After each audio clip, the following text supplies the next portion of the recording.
Los rayos del sol matutino se colaban por la ventana de la cocina, creando patrones dorados sobre la mesa del comedor de nuestro apartamento en Malasaña. El aroma del café recién hecho se mezclaba con el olor a tostadas, mientras desde mi lugar junto a la cafetera observaba a mi pequeña Sofía, de apenas 2 años, intentando comer cereales en su silla alta. Sus rizos castaños brillaban con la luz dorada de Madrid, y verla concentrada tratando de llevar la cuchara a su boca me llenaba de una ternura indescriptible. Le dije con suavidad lo bien que estaba comiendo, mientras limpiaba la leche derramada por su mejilla con una servilleta de papel. El pequeño ritual matutino se había vuelto sagrado para mí, estos momentos donde el mundo exterior no existía, y solo éramos ella y yo. Ella alzó la vista hacia mí con esos ojos marrones tan parecidos a los míos, y sonrió con esa inocencia que solo tienen los niños. Su sonrisa era capaz de borrar cualquier preocupación, cualquier duda que pudiera tener sobre mi vida. Sofía señaló el tazón con su pequeña mano regordeta y murmuró algo sobre que estaba rico. Su vocabulario limitado pero dulce siempre me derretía el corazón. Esas mañanas tranquilas eran mi momento favorito del día. El bullicio de Madrid parecía quedar fuera de nuestra burbuja doméstica. Ricardo ya se había marchado al trabajo, y yo disfrutaba de estos instantes a solas con mi hija, sintiendo que el tiempo se ralentizaba. Mi esposo trabajaba como analista financiero en una importante firma de inversiones en el centro de Madrid, en una de esas torres de cristal del distrito financiero, y últimamente sus horarios se habían vuelto más demandantes. Llegaba cada vez más tarde a casa, siempre con la excusa de que el mercado no paraba nunca. Antes de casarme, yo había sido maestra de primaria en un colegio de Chamberí. Recordaba perfectamente mis aulas llenas de niños curiosos, los proyectos creativos pegados en las paredes, el olor a lápices de colores y plastilina. Había amado enseñar, ver cómo se iluminaban los rostros de mis estudiantes cuando finalmente entendían algo nuevo. Pero después de que naciera Sofía, decidí quedarme en casa para cuidarla. No fue una decisión fácil.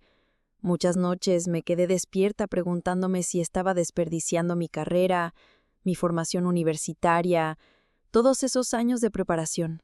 El salario de Ricardo era suficiente para mantenernos cómodamente en nuestro apartamento de 2 habitaciones, y más que nada, yo tenía esa necesidad profunda, casi visceral, de estar presente en cada momento del crecimiento de mi hija. Quería ser quien la viera dar sus primeros pasos, quien escuchara sus primeras palabras completas, quien la consolara cuando tuviera pesadillas. Las madres del barrio a veces me decían que era una lástima desperdiciar mi carrera, que los niños crecían rápido y luego ¿qué haría yo con mi vida? Pero yo estaba convencida de mi elección. Al menos entonces lo estaba.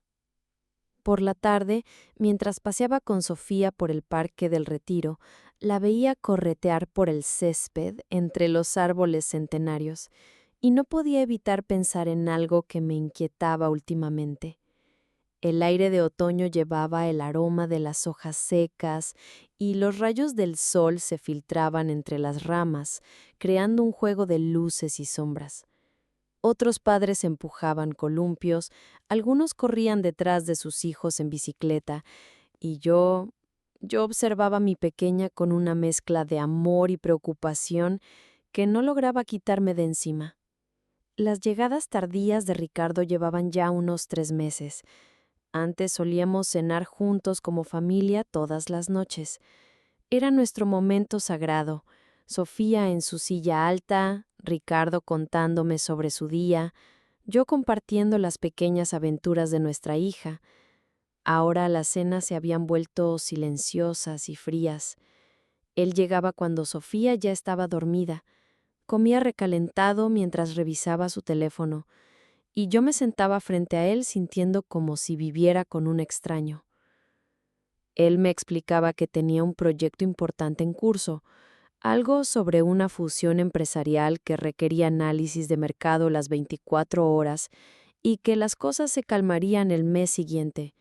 Pero ese mes siguiente parecía posponerse indefinidamente, como una promesa que se desvanecía cada vez que estaba a punto de cumplirse.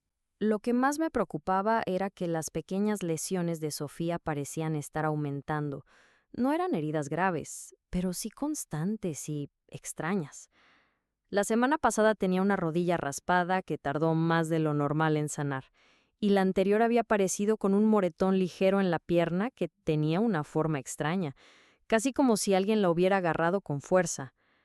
Para una niña de 2 años, caerse y golpearse era algo completamente normal, parte del proceso de explorar el mundo. Pero me daba la impresión de que estos accidentes ocurrían más seguido los fines de semana, cuando Ricardo estaba en casa. Había empezado a llevar un registro mental, sin darme cuenta conscientemente. Lunes, Sofía perfecta. Martes, todo bien. Miércoles, igual. Jueves, normal. Viernes, sin problemas. Sábado, Ricardo en casa. Y por la tarde, Sofía con un pequeño rasguño en el brazo. Domingo, Ricardo descansando y Sofía con un golpe en la frente que él explicaba como resultado de una caída mientras jugaban. Me decía a mí misma que seguramente estaba exagerando, mientras empujaba el columpio donde Sofía reía feliz. Pensaba que estaba siendo paranoica, que el estrés del trabajo me estaba afectando también a mí. Sofía era una niña muy activa que, desde que empezó a caminar, exploraba cada rincón de la casa con curiosidad insaciable. Se subía a sillas, abría cajones, tocaba todo lo que estaba a su alcance. Ricardo podía ser un poco impaciente cuando estaba cansado, especialmente los fines de semana cuando quería descansar, pero su amor por su hija nunca había cambiado. ¿O sí? Esa noche, Ricardo llegó a casa sorprendentemente temprano. Eran apenas las 7 de la tarde cuando escuché sus llaves en la cerradura. Estaba aflojándose la corbata en la entrada, con expresión de agotamiento profundo. Tenía ojeras más marcadas de lo usual, y su traje arrugado sugería un día particularmente difícil en la oficina. Lo saludé desde la cocina, secándome las manos con un paño, y comenté que había llegado antes de lo usual. Tomé su maletín de cuero negro, ese mismo que le había regalado cuando consiguió el trabajo en la firma. Estaba más pesado de lo usual, probablemente lleno de documentos que tendría que revisar en casa. Ricardo respondió brevemente que la reunión había terminado más pronto de lo esperado, y se dejó caer en el sofá de la sala como si todo su cuerpo fuera de plomo. Explicó que los clientes habían cancelado a última hora. Su voz sonaba extraña, con un matiz que no lograba identificar. ¿Era irritación? ¿Cansancio? ¿O algo más? Cuando preguntó por Sofía, le expliqué que estaba durmiendo la siesta en su cuarto y que estaba preparando la cena, su plato favorito, pollo al ajillo. Le sugerí que descansara un poco. Ricardo asintió, pero su expresión carecía de la calidez que antes tenía cuando mencionaba la comida casera. Antes habría sonreído, habría hecho algún comentario sobre lo afortunado que era de tener una esposa que cocinara tan bien. Ahora solo asintió con indiferencia. Sus hombros parecían constantemente tensos, como si cargara un peso invisible, y no lograba relajarse del todo ni siquiera en casa. Incluso en sus momentos de supuesto descanso, mantenía esa rigidez en el cuerpo que me resultaba cada vez más inquietante. A la hora de cenar, los tres nos sentamos alrededor de la mesa. Sofía estaba junto a su padre, luchando con las verduras mientras sostenía un tenedor pequeño. Ricardo comía en silencio, revisando ocasionalmente su teléfono.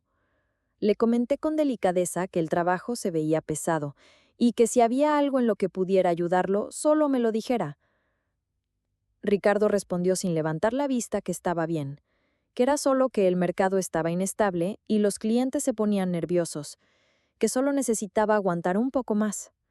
En ese momento, Sofía dejó caer su tenedor, produciendo un ruido fuerte. Ricardo levantó la vista de inmediato y clavó una mirada severa en su hija. Su voz sonó más estricta de lo usual cuando le ordenó que comiera en silencio. Sofía se asustó por la intensidad de su padre y se quedó inmóvil con los ojos muy abiertos. Yo me apresuré a consolar a mi hija, diciéndole que estaba bien, y le susurré a Ricardo que estaba cansado.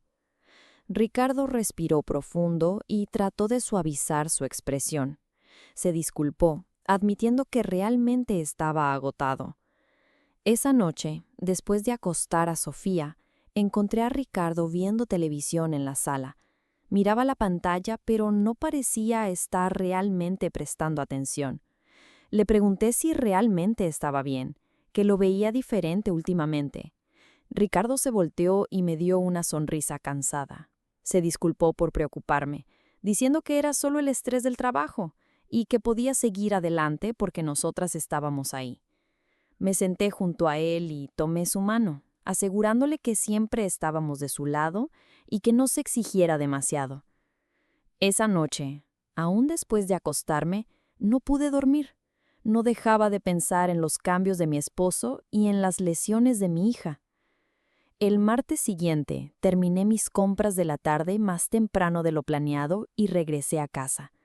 Había pasado rápidamente por el supermercado del barrio y encontré fresas que a Sofía le encantaban, así que pensé llegar temprano para que las disfrutáramos juntas. Cuando estacioné el auto en entrada, noté sonidos que venían del interior de la casa. Era la voz de Ricardo. Esa mañana había dicho que trabajaría desde casa. Los días de trabajo remoto habían aumentado recientemente, lo cual pensé que era bueno, porque significaba más tiempo con Sofía. Sin embargo, al acercarme a la entrada, la voz de Ricardo sonaba más alta de lo usual y algo irritada. Podía escuchar que le estaba hablando a Sofía, preguntándole cuántas veces tenía que decirle algo. Abrí la puerta principal en silencio y dejé las bolsas en el suelo. Escuché la pequeña voz llorosa de Sofía y mi corazón comenzó a acelerarse. La voz de Ricardo se volvió aún más severa, diciéndole que se quedara callada hasta que llegara mamá.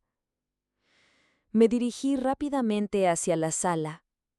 Lo que presencié allí me dejó sin alto. Sofía estaba sentada en un rincón del cuarto, cubriéndose la cara con ambas manos y llorando. Ricardo estaba de pie frente a su hija, con una expresión claramente irritada. Corrí hacia mi hija preguntando qué había pasado, si Sofía estaba bien. Cuando Sofía me vio, gritó algo y saltó a mis brazos. Su pequeño cuerpo temblaba, y yo la abracé fuerte mientras miraba a Ricardo. Ricardo explicó que solo estaba haciendo un poco de ruido, así que le había dicho que se callara. Mencionó que había llegado temprano y que todavía estaba en medio de ordenar. Limpié las lágrimas de Sofía mientras revisaba el estado de mi hija. Fue entonces cuando noté un nuevo moretón en la pierna izquierda de Sofía. Era pequeño, pero claramente una marca púrpura reciente. Cuando pregunté cómo había pasado eso, mi voz contenía angustia. Ricardo mostró una expresión momentáneamente confundida, explicando que había sido esa mañana cuando casi se cayó por las escaleras y la había atrapado, que quizás la había agarrado un poco fuerte. Pero fruncí el ceño recordando que esa mañana Sofía había estado conmigo en la cocina. Ricardo rápidamente cambió su versión, diciendo que había sido mientras yo me duchaba, que Sofía se había dirigido sola hacia las escaleras y él se había apresurado a detenerla. Sentí que algo no cuadraba. Efectivamente me había duchado esa mañana, pero antes había puesto a Sofía detrás de la puerta de seguridad en el área de juegos. No había forma de que pudiera acceder a las escaleras. Respondí brevemente que ya veía, y cargué a Sofía preguntándole si le dolía. Mi hija sintió ligeramente y señaló su brazo izquierdo. Revisé suavemente esa área, pero a Sofía no le gustaba que la tocaran ahí. Ricardo insistió con cierta irritación que no era nada serio, que los niños se lastimaban fácilmente y que yo debería saberlo ya que había sido maestra. Esa tarde, Ricardo dijo que tenía que salir de repente y se fue de la casa. Explicó que había surgido una reunión urgente con un cliente, pero yo no recordaba que hubiera mencionado salir en un día de trabajo desde casa. Quedándome sola, me senté en el sofá con Sofía y observé a mi hija cuidadosamente. Le pregunté suavemente a qué había jugado con papá ese día.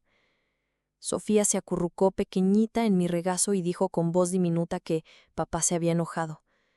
Cuando le pregunté por qué, respondió mientras abrazaba su muñeca que había dicho que hacía ruido y que Sofía era mala. Mi corazón se dolió. Que Sofía de 2 años conociera las palabras sobre ser mala. Le aseguré que no era mala, que era la niña buena y preciosa de mamá.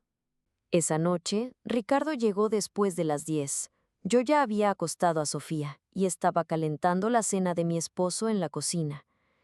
Lo saludé y le pregunté cómo había sido la reunión, tratando de actuar normal. Ricardo respondió cansado que había sido complicada, que era un cliente nuevo con muchas exigencias, y se aflojó la corbata. Comenté que era raro tener una reunión en un día de trabajo desde casa. Ricardo hizo una pausa, explicando que se había decidido de repente, que estas cosas pasaban a veces. Observé la expresión de Ricardo, pero tuve la impresión de que estaba ocultando algo. Sus ojos parecían evitar encontrarse con los míos. Durante la cena, volví a mencionar el moretón de Sofía. Le dije que la marca en el brazo se veía más oscura de lo que pensaba y que quizás debería llevarla al pediatra al día siguiente. Ricardo respondió inmediatamente que no era necesario, que estaba siendo demasiado dramática, que las lesiones de los niños sanaban rápido. Insistí que se había estado lastimando mucho últimamente y que estaba preocupada, eligiendo mis palabras cuidadosamente, que para estar seguros creía que sería mejor que un especialista la revisara. La voz de Ricardo se volvió un poco severa cuando me dijo que me preocupaba demasiado, que Sofía era una niña sana y que no había necesidad de ir al médico. Esta fuerte oposición me hizo aún más sospechosa. El Ricardo usual era alguien que solía ser excesivamente cauteloso con la salud de su hija. ¿Por qué esta vez se resistía a ir al médico? Al día siguiente, después de que Ricardo se fue a la oficina, decidí consultar con mi vecina Carmen. Carmen era una mujer bondadosa de 60 años, una madre experimentada que había criado 3 hijos. Le confié mientras tomábamos café en su cocina que Ricardo había estado actuando extraño últimamente y que las lesiones de Sofía habían estado aumentando también. Carmen miró el moretón en el brazo de Sofía y frunció el ceño, comentando que parecían marcas de dedos diferentes de las lesiones causadas por caídas. Le dije que yo también había pensado lo mismo, pero que Ricardo había explicado que fue cuando la atrapó al casi caerse por las escaleras. Carmen me miró con expresión seria, diciéndome que había visto muchas familias a lo largo de los años y que a veces las personas en las que confiamos en realidad. Sus palabras se detuvieron a mitad de oración, pero entendí lo que trataba de decir. Sin embargo, era una posibilidad que no quería considerar. Le respondí como tratando de convencerme a mí misma que Ricardo era una buena persona, que solo estaba cansado. Carmen respondió suavemente que, por supuesto, que podía ser el caso, pero que la seguridad del niño venía primero. Me dijo que si alguna vez me preocupaba por algo, me sintiera libre de consultarle. Esa noche me quedé despierta en la cama, continuando pensando. Mientras miraba el rostro dormido de Ricardo a mi lado, me debatía entre las dudas que giraban dentro de mí y mi amor por mi esposo. El viernes por la tarde fui al centro comercial con mi amiga Lucía. Sofía llevaba su vestido rosa favorito y estaba de buen humor en su cochecito. Las dos disfrutamos de nuestro reencuentro largamente esperado, bebiendo café tranquilamente en una cafetería mientras nos poníamos al día. Lucía preguntó cómo estaba Ricardo últimamente, si seguía ocupado. Respondí con una sonrisa que sí, como siempre, pero en el fondo de mi corazón los eventos recientes pesaban mucho. Agregué que estaba tratando de hacer tiempo para la familia también. Alrededor de las 4, decidí regresar a casa. Ricardo estaba trabajando desde casa ese día también, y había dicho esa mañana que tendría tiempo para pasar con Sofía. En el camino a casa, en el auto, estaba pensando en el afecto que Ricardo había estado mostrando hacia su hija últimamente. Es cierto, podía ser estricto a veces, pero eso podría ser una expresión de sus sentimientos como padre tratando de educar a su hija. Cuando estacioné el auto en la entrada, noté un silencio inusual. Normalmente a esta hora escucharía la risa de Sofía o sonidos de juego. Me apresuré a la entrada con mis bolsas y noté que la puerta estaba ligeramente abierta. Grité que ya había llegado al entrar a la casa. No hubo respuesta. Cuando me dirigí a la sala, lo que vi allí drenó la sangre de mi rostro. Sofía estaba acostada en el suelo, su pequeño pecho subía y bajaba rápidamente mientras respiraba con dificultad.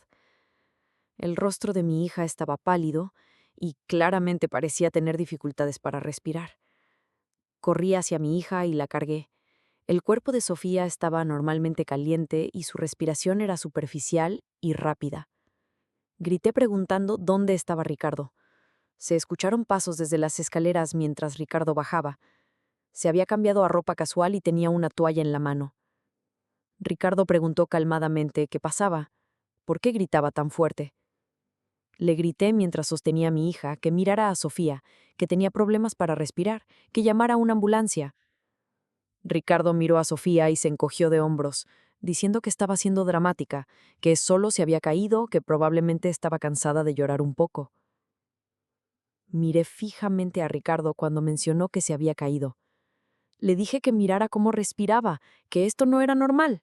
Ricardo me respondió con irritación que me tranquilizara, que los niños se caían seguido, que si la dejaba en paz estaría bien.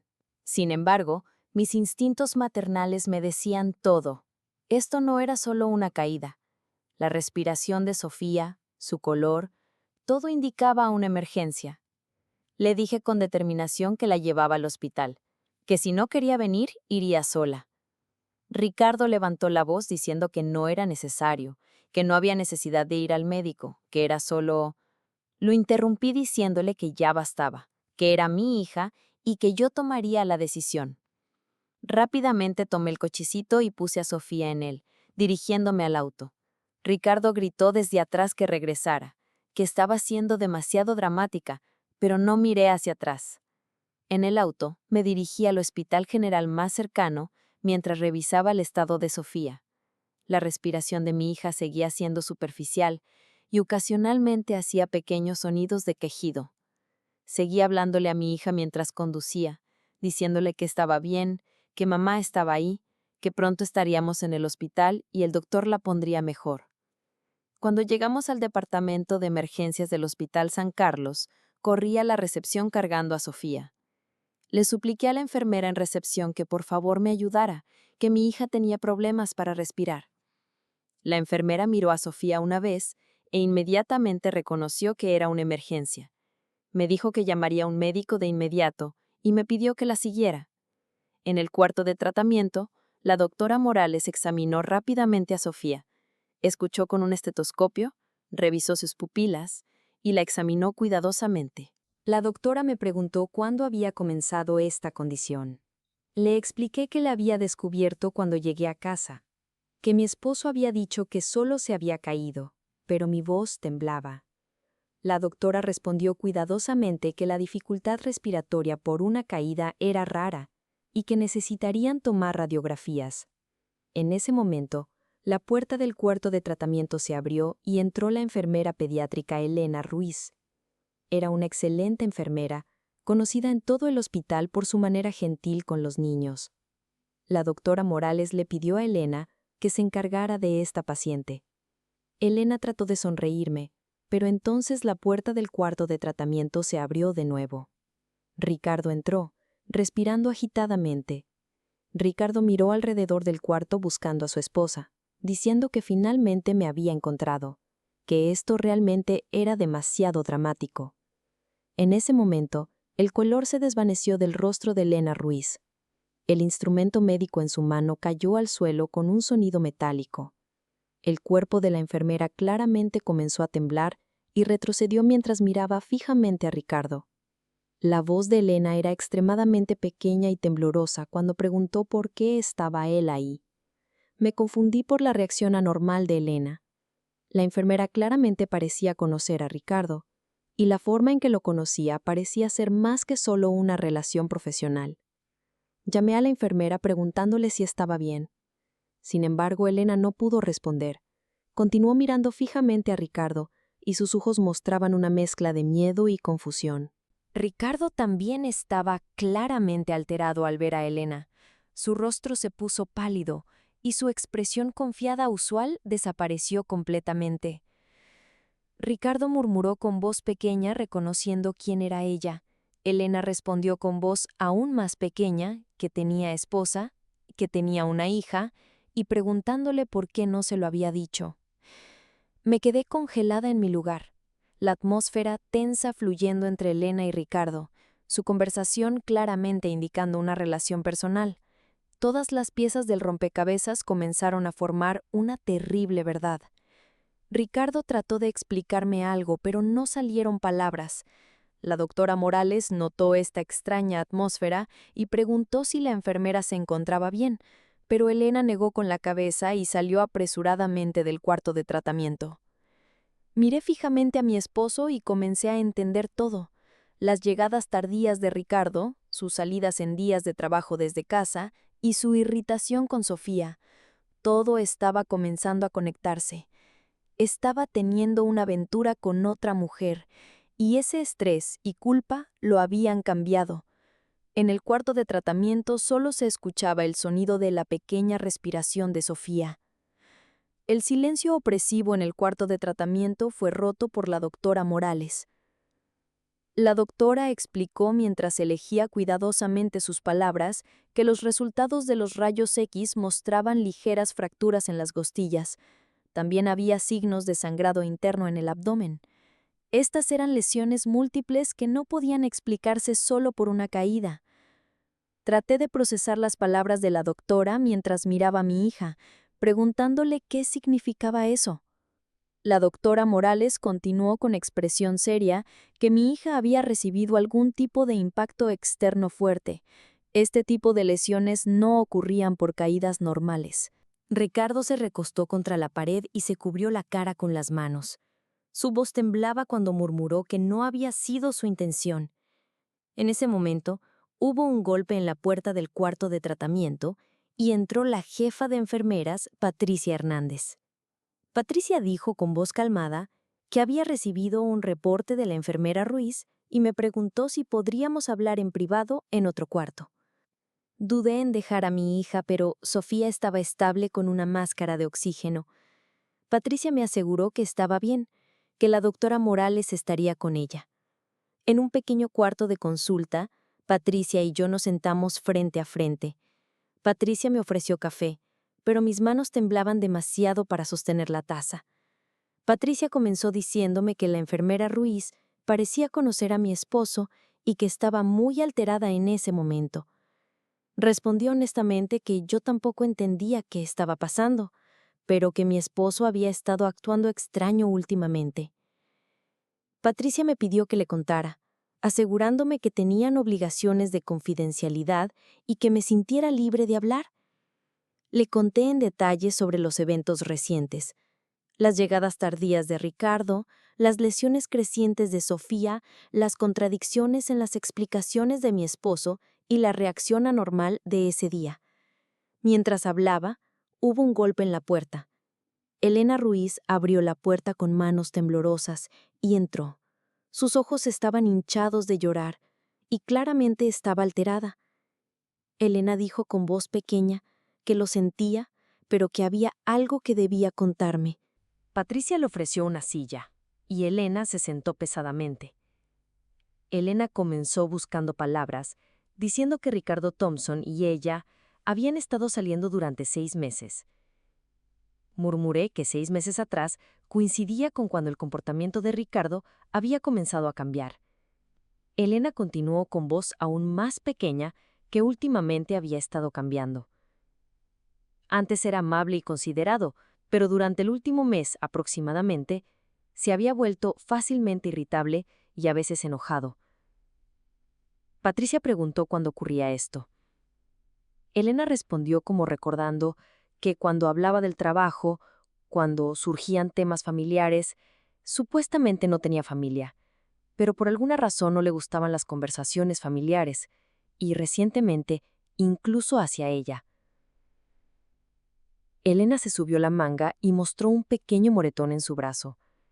Explicó que había sido la semana pasada, cuando tuvieron una discusión sobre algo trivial y él le había agarrado el brazo fuerte. Miré ese moretón y me di cuenta de que tenía la misma forma que el del brazo de Sofía. Le dije a Elena con voz temblorosa que ella también era una víctima. Elena comenzó a llorar, diciendo que si tenía familia, entonces sin saberlo había ayudado a destruir un hogar, y que si le había hecho algo a mi hija. Patricia dijo con expresión severa que esto debía reportarse a la policía, que había sospecha de abuso infantil. En ese momento, la puerta del cuarto de consulta se abrió de golpe. Ricardo estaba parado allí. Su expresión estaba llena de ira y sus puños estaban cerrados. Ricardo miró a las tres mujeres preguntando de qué estaban hablando, preguntándole a Elena qué estaba haciendo. Patricia se levantó diciéndole a Ricardo que se calmara. ¿Qué estaban? Ricardo interrumpió a la jefa de enfermeras diciéndole que se callara, que este era un asunto familiar y que los extraños no deberían interferir. Vi un lado violento en mi esposo que nunca había visto antes. Violencia hacia Sofía, violencia hacia Elena y ahora amenazas hacia cualquiera que se interpusiera en su camino. Me levanté y enfrenté a mi esposo diciéndole que se había acabado, que lo sabía todo. La voz de Ricardo se volvió peligrosamente baja cuando me preguntó qué sabía exactamente. Le respondí que sabía que estaba teniendo una aventura con Elena y que había sido violento con Sofía. Mi voz temblaba de ira mientras le decía que no podía perdonarlo por lastimar a mi hija. Ricardo dio un paso adelante diciendo que no entendía nada, que esa niña no obedecía. Le grité que tenía 2 años, que estaba enfermo. En ese momento, Ricardo levantó su mano hacia mí. Sin embargo, Patricia rápidamente presionó el botón de emergencia del hospital y vinieron corriendo guardias de seguridad. Patricia instruyó que llamaran a la policía, que esto era agresión en progreso. Mientras era contenido por los guardias de seguridad, Ricardo continuó gritando que esto era un malentendido, que era un asunto familiar. 30 minutos después, llegó la policía. Ricardo fue esposado y arrestado por cargos de abuso infantil e intimidación conyugal. El detective a cargo, el detective Jiménez de la Policía de Madrid, me pidió que le contara en detalle sobre los registros médicos de mi hija y los eventos de ese día. Expliqué todo con sorprendente compostura. Los eventos de los últimos meses, las lesiones de Sofía, los cambios de Ricardo y los descubrimientos de ese día. El detective Jiménez me explicó amablemente que también necesitaría apoyo legal, recomendándome consultar con un consejero especialista en violencia doméstica y sobre procedimientos de divorcio. Mientras tanto, Elena también estaba siendo interrogada por otro detective. Su testimonio se convirtió en evidencia importante que respaldaba las tendencias violentas de Ricardo. Elena se acercó a mí y se disculpó con lágrimas en los ojos, diciendo que realmente lo sentía, que si hubiera conocido su verdadera naturaleza. Le tomé la mano diciéndole que ella también era una víctima, que él nos había engañado a ambas. Al regresar al cuarto de tratamiento, el estado de Sofía era estable. Sostuve a mi hija y le susurré que ya estaba bien, que mamá la protegería. Esa noche pasé tiempo con Sofía en el cuarto de alojamiento familiar del hospital. Mi hija durmió pacíficamente en los brazos de su madre. Miré la vista nocturna por la ventana y pensé en la nueva vida que comenzaría.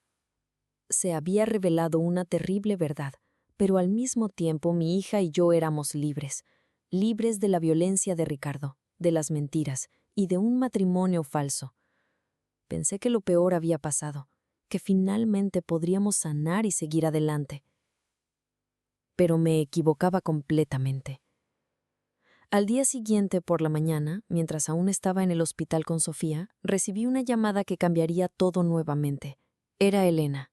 Su voz sonaba diferente, más fría, calculadora. Me dijo que necesitaba verme urgentemente, que había cosas importantes que debía contarme sobre Ricardo y sobre lo que realmente había estado pasando. Accedí a reunirme con ella en mi apartamento esa tarde después de que dieran de alta a Sofía. Pensé que quizás tenía más información que podría ayudar con el caso contra Ricardo. Cuando Elena llegó a mi puerta, noté inmediatamente que algo había cambiado en ella. La mujer vulnerable y asustada del hospital había desaparecido. En su lugar, estaba alguien que parecía estar representando un papel.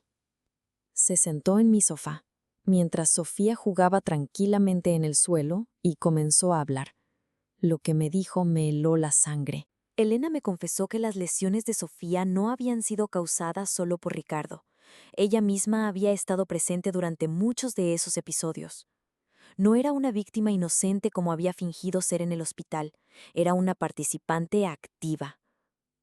Me explicó con una calma escalofriante que había sido ella quien le había sugerido a Ricardo usar medicamentos para calmar a Sofía cuando lloraba demasiado, que había sido ella quien le había enseñado técnicas para dejar marcas que parecieran accidentales, usando su conocimiento médico para causar el máximo dolor con la mínima evidencia visible. La confesión más horrible vino después. La razón por la que Sofía había tenido dificultades respiratorias ese día no había sido por una simple caída. Elena había estado dándole medicamentos para dormir a mi hija durante las reuniones de trabajo de Ricardo en casa.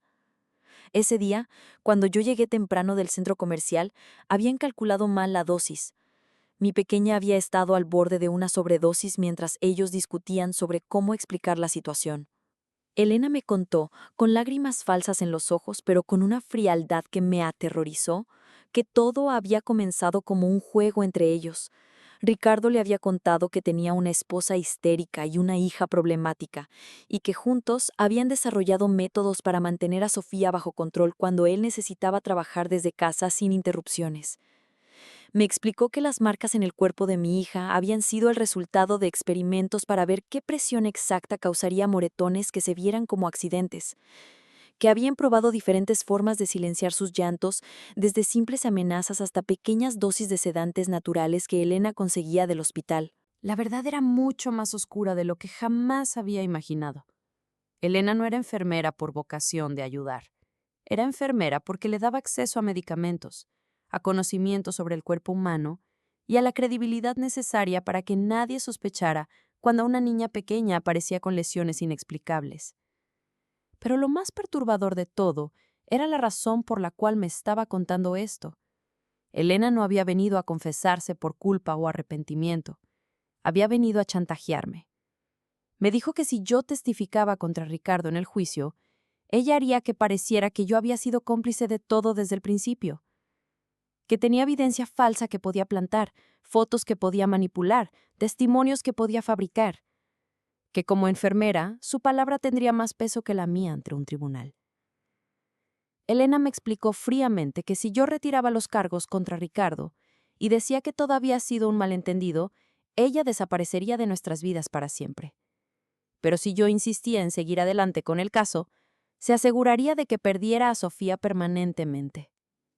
Me quedé sentada en shock, sosteniendo a mi hija dormida en mis brazos, mientras procesaba la magnitud de la maldad que tenía frente a mí. Esta mujer había torturado sistemáticamente a mi bebé durante meses. Había fingido ser otra víctima para ganar mi simpatía, y ahora me estaba amenazando con quitarme lo único que me importaba en el mundo. Elena se levantó para irse, pero antes de llegar a la puerta se volteó hacia mí con una sonrisa que jamás olvidaré. Me dijo con una voz dulce, que contrastaba horriblemente con sus palabras. Tu hija era demasiado ruidosa, Ana. Solo queríamos que fuera una niña más obediente. Todo fue por su propio bien. Y entonces agregó lo que me perseguiría para siempre. Tienes 24 horas para decidir. O retiras los cargos, o mañana los servicios sociales recibirán un reporte detallado sobre cómo una madre negligente permitió que abusaran de su hija durante meses sin hacer nada para detenerlo. Cuando Elena finalmente se fue, me quedé temblando en mi sofá, abrazando a Sofía, sabiendo que la pesadilla apenas había comenzado.